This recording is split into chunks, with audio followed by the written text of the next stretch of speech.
Magandang hapon po sa ating lahat. All appropriations ordered by the President is already in the National Expenditure Program.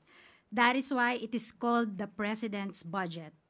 So we reject any insinuations about it. The BICAM is purely under the power of the legislature.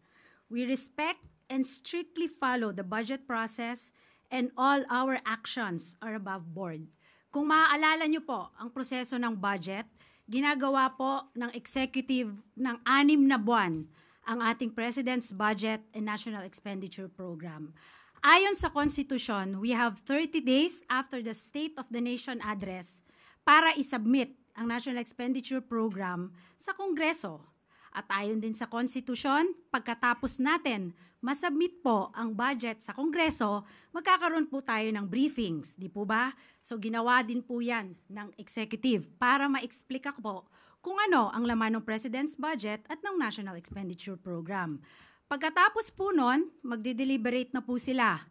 Wala na pong role ang Office of the President, ang executive sa BICAM. Yun lang po. Maraming salamat po. Thank you, Secretary Dave.